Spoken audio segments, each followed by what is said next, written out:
You're a good, good Father. It's who you are. It's who you are.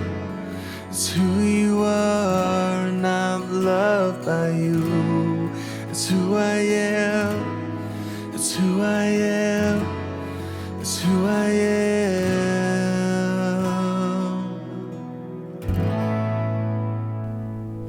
Hello and welcome to our third session through Lent, looking at Rembrandt's The Return of the Prodigal Son through the eyes of Henri Nouwen and his book of the same name. Today we're going to start a look at the three characters in this story, beginning with the younger son. But as the younger son is more of the story, Henri and I will split this into two parts. So today we look at the younger son leaving. So before we start to look at the book, I'd like you to do two things. Firstly, look at the Rembrandt painting. The link to a high resolution image is in the video description again. And so have a good look at it. Examine the son, examine the father, examine their embrace. This is a moment of reunion, but consider the leaving.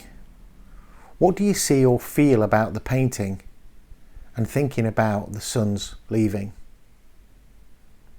Secondly, think about what we reflected on last time. If you haven't watched the first two videos, then they're on our YouTube channel, so please go and find them. But think about what we talked about last time.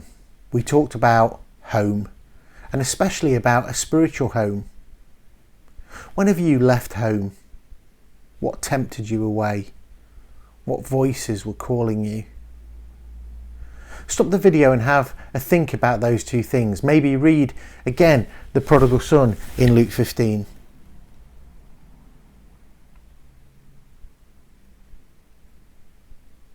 So I hope you've had time to think about those two things. What emotions were brought to mind when you looked at the picture? What things did you think about as you were tempted away and thought about leaving home?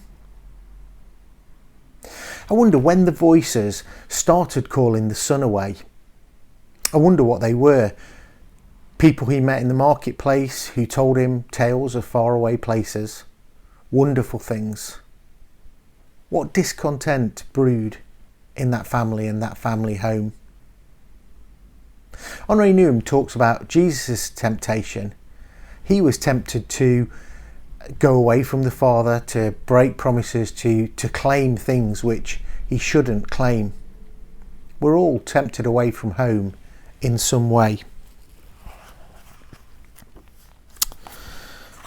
In the book, in my version, which is the joined version, the anniversary edition on page 48, Henri Nouwen says, "As long as I keep running about asking, 'Do you love me? Do you really love me?' I give all power to the voices of the world and put myself in bondage because the world is filled with ifs. The world says, 'Yes, I love you if you're good looking, intelligent and wealthy. I love you if you have a good education, a good job and good connections. I love you if you produce much, sell much and buy much.' There are endless ifs hidden in the world's love. These ifs enslave me, since it's impossible to respond adequately to all of them." Where do you hear these voices of ifs calling to others in society? Where do you hear them? Is it easier to spot them for other people than it is for yourself? And is this self-deception that I believe we all have part of the problem?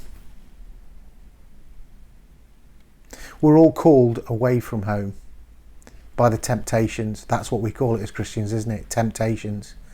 We've talked about home as a spiritual home, a place with God where we are beloved. And what this story that Jesus tells and what the picture tells us in the reunion and what Henri Nouwen tells us in this book is that these temptations are calling us away from a place where we're accepted and loved to somewhere else. This far off if, what if, the grass is greener.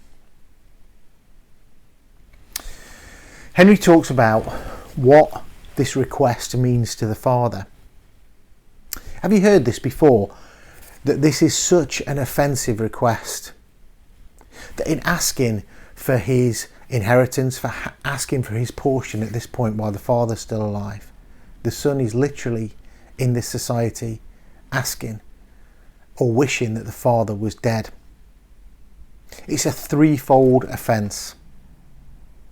Firstly, the son is asking for his portion of the inheritance, wishing the father dead. In the book, Henri Nouwen quotes Bailey, a writer, and says, Bailey writes this: "For over 15 years I've been asking people of all walks of life, from Morocco to India and from Turkey to the Sudan, about the implications of a son's request for his inheritance while the father is still living. The answer has always been emphatically the same.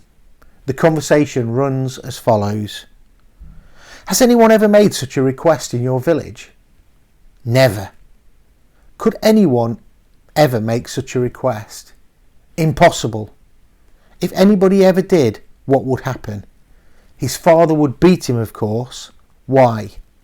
The request means he wants the father to die. I want my inheritance now because it's going to be mine anyway. Might not seem so bad, especially in a society where, it might be around money, so it might just be in a bank account. But it also means in this society and in this case that the father will need to sell and release the cash for the son. The father has to lose his use of the portion of the land or the livestock until he dies. And in such a society, he will have to go and ask people to buy land, livestock, etc. Everyone will know what the son has done. This can't be brushed under the carpet, can't be hidden away. This is not just shame for the father, but it's public shame for the whole household. How could a son do this thing? What's happening in that family? It really is a deep, deep wound. Thirdly, in the story we read that the son gets the money and goes away to a faraway land. The son rejects home and goes somewhere else. It's a dismissal of the roots and a draw of the unknown. Henri Nouwen says, when Luke writes and left for a distant country, he indicates much more than a desire of a young man to see more of the world. He speaks about a drastic cutting loose from the way of living, thinking and acting that has been handed down to him from generation to generation, a sacred legacy. More than disrespect, it's a betrayal of the treasured values of family and community. The distant country is the world in which everything considered holy at home is disregarded. It goes on to say, leaving home is living as though I do not yet have a home and must look far away, far and wide to find one. It's a double rejection of God if we're using this as an analogy for God. It's a double rejection of the Father. To say everything that you've taught me, everything that you've done for me, I'm just going to reject that and find something new. And that the answer isn't truly here. It must be somewhere else. As we said last time, this story about a son who wounds, rejects and leaves home. And our home is a place where we're called the beloved, where we live in shalom, the peace and harmony of a life with God. Henri refers to these things which call us away as addictions. They're things which replace what is good with something which, while attractive, ultimately crumbles to ash in our mouths. The more we seek, the more we are hungry. The more we get, the more we need. I wonder if there are things like this in our lives. Henri Nouwen concludes his chapter on the son leaving with this. This is on page 49. I am the prodigal son. Every time I search for unconditional love where it cannot be found. Why do I keep ignoring the place of true love and persist in looking for it elsewhere? Why do I keep leaving home where I'm called a child of God, the beloved of my Father?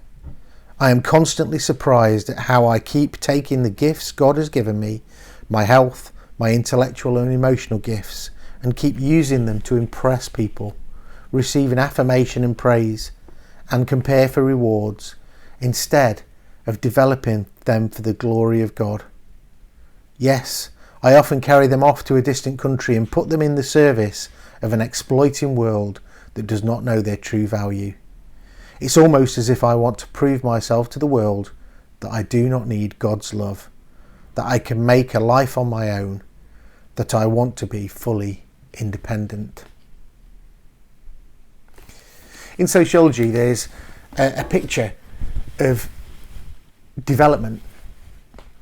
As children, we're born to be dependent, and we are dependent upon our parents or our caregivers.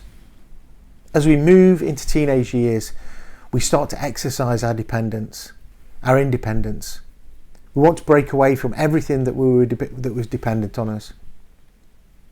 There's an intersection between this point of dependence and independence, which we know if we're parents as teenage years. And then as the child comes to adulthood, they're able to look after themselves and be dependent. But there's a third stage. And the third stage is when we realise that actually we can't do it on our own, that we need interdependence. People who study this sort of thing tell us that people most come to find religion or to find God at these intersections, these places of intersection. And it follows this story. Sometimes we just crave to be apart from what we know. We go away from God.